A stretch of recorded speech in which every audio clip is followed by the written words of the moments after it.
Hello everyone, it's me. If you follow me on my Tumblr, you'll know that I decided to do a sort of bullet journal with me slash short Q&A, which you're watching now, if everything goes to plan. And I think it should be really fun. I really like watching videos like these, so I thought, why not? And I asked some of my Tumblr pals, if they had any questions that they wanted me to answer in this video. And so, I'll go through some of those now, I guess. So one of the questions, and a question that I get a lot, is, what supplies do you use for your bullet journal?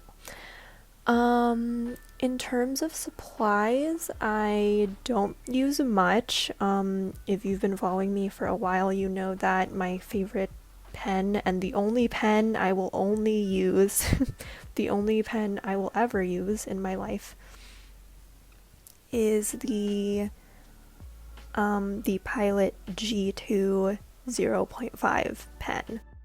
She's perfect. I love her so much. It's the only pen that I ever get and the only pen I probably will ever use. I am not a fan of ballpoint pens. I'm not a fan of pencils either. I haven't had a math class in like 4 years, so there's really no need for me to use a pencil. Yeah, Pilot G2 0.5 is the fave. Always black ink. As far as my bullet journal that I'm using right now, I've used so many different types of journals and notebooks as my bullet journal and as my planner over the past years, but the one that I'm using right now is a black dotted like term question mark like term, sure. 1917. I know this one is super popular with those who do bullet journaling.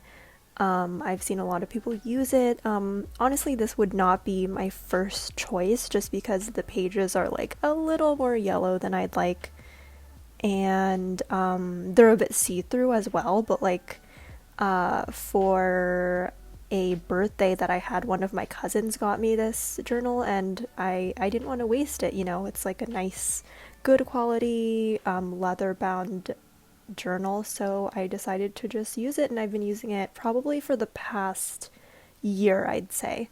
And yeah, it's fine, you know, it works. Other than that, the only other supplies that I use are, the zebra mound liners that I feel like everyone has. I don't really restock on these anymore. I just kind of use them until they run out. But like I said, I don't like to waste products, so I'm loving them. I love them. I only use like 4 colors regularly, but they last pretty long, to be honest. So like I get why a lot of people like to use them. But in terms of like supplies, a lot of folks ask me like what I recommend, and honestly, besides the Pilot pen, the Pilot G2, I really think I wouldn't recommend like anything else that's specific. If you don't have a lot of money to spend, I think that's fine, you know. And as you guys can probably see from my video, my bullet journal has become super like simplified and minimalist, which is just what works for me. So I don't really need a lot of supplies, you know? Which actually leads to another question I got, which is, how has your bullet journal style changed? I'm assuming like changed over the years. Yeah, so I started like using a bullet journal, I would say probably around 2016, which means I was 17, so I was in high school. I was probably a junior. And back then, like, I really used to use my bullet journal not only as a planner, but also as a personal journal. So it had a lot more personality in it. Back then, it was way more colorful. There was a lot more personality. And I don't really do that anymore, but I think it's okay. Like, whether you're using it for in a creative, artistic way, similar to the way I used to do it, with, a lot of different colors and fonts and photos and things like that, color scheme, or whether you're using it like I use it today, which is just super simplified, minimalist, streamlined. Um, I think it's all good. Like, I think you should use your planner and your bullet journal the only way that works for you, and at that time that worked for me. Nowadays, like, I'm in my last year of university, hopefully, fingers crossed, and um I need a lot more space to write a lot more tasks. I have an internship, I'm a part of a lot of organizations, I'm doing assignments and tasks and lectures every day, especially working and schooling from home. And so this simple layout that I replicate every week now, this works for me now. And so, yeah, my style has changed, but I think it's changed with me. And as long as it's serving the purpose that I need it to serve at that time, then I think it's all good. Oh, okay, somebody asked me if it's not too late for YouTube Q&A. I'd love to know how you're able to avoid procrastination and just generally be more productive in day-to-day life. Well, y'all know I'm very vocal about being super anti-capitalist, anti-imperialist around here.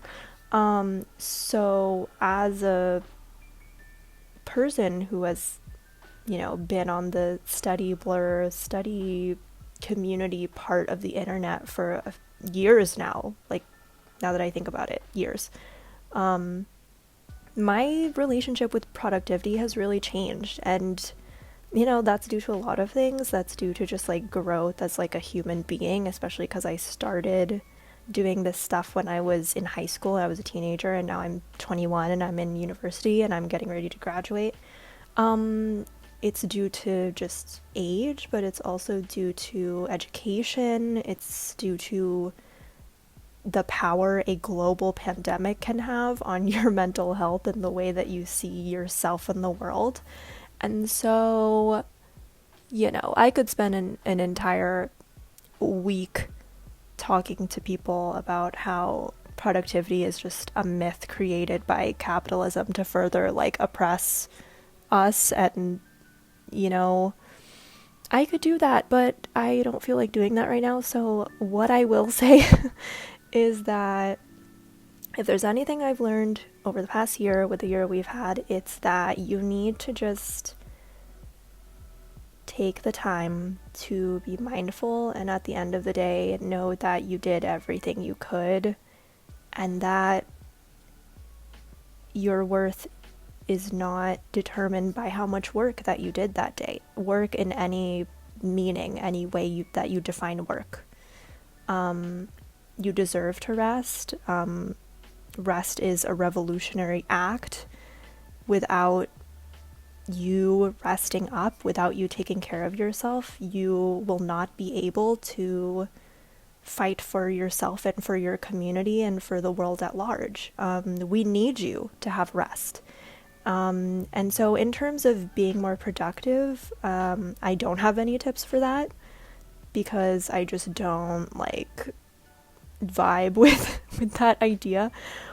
But in terms of avoiding procrastination, I think that's a whole other thing. And obviously, as much as I can talk about being anti-capitalist, I also think like we're all in such different, unique situations, and we're in a world today, I think, where, no matter what you do, you can't 100% escape capitalism if you'd want to survive, like in 2021 in our everyday society.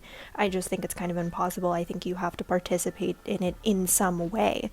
And that's not your fault. And that doesn't mean we can't imagine a world that's free of capitalism. But you have to acknowledge that, it's not your fault. The way that you feel with productivity, the way that you feel with your self-worth in relation to that, it's not your fault. It was created by basically oppressors and people in power. That's something I do a lot too. I feel like a lot of people forget that I am just another person that has internet access. Um, I am not a perfect person.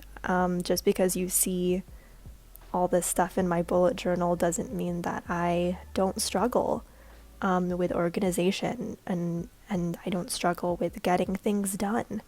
But I think, in terms of avoiding that overwhelming feeling, I guess, of procrastination, I would say take it one step at a time. Take some baby steps. If you know you have a big task at the end of the week, start planning it like a week early. This spread that y'all are probably seeing right now, I think is a good example of that. If you look under Sunday, I believe Sunday, I should check. If you look under Sunday, I have an essay due for one of my communication classes. It just says essay number 1 is due on Sunday. And if you notice, starting on Wednesday, I have a little checkbox task that says start essay number 1. And so if you look under the columns of like Wednesday, Thursday, Friday, Saturday, Sunday, every day I have a checkbox that says essay number 1, work on essay number 1, essay number 1, essay number 1. So I have that tiny task for the few days leading up to the day that that task is supposed to be due, up to the deadline. And so that's just like, I think, a pretty straightforward, simple example of what I'm trying to say, which is that if you're struggling and you know that you're prone to struggling and you know you have to get, despite all of our all of our wants to not give into capitalism at all, you are still only human and you still only have things to do, right? And so, if you know you have something big at the end of the week, take your time, start early, but start little so you don't tire yourself out. That would be my number 1 tip. So yeah, I mean, most of these questions were pretty much the same question, which is why I only answered like a few. Also because I just talk a lot, and so answering like 3 questions means that I'm talking for like 25 minutes straight, which is fun. But yeah, that's basically it. This is how I plan. And I hope y'all enjoyed it. As you probably saw in the beginning, the only sections really that I have of my bullet journal are like the calendar, like the monthly spread of the calendar, and then these weekly spreads, and that's it. I hope that y'all are doing well. I hope you drink some water. This is your reminder to drink water if you haven't. And I'll see you next time, I guess. Thank you for watching. I hope you enjoyed. And if you want me to answer more questions, you can always drop me an ask in my inbox on Tumblr, or, leave a comment for me here. I'll answer it in my next video. And I hope you have a great day. Bye!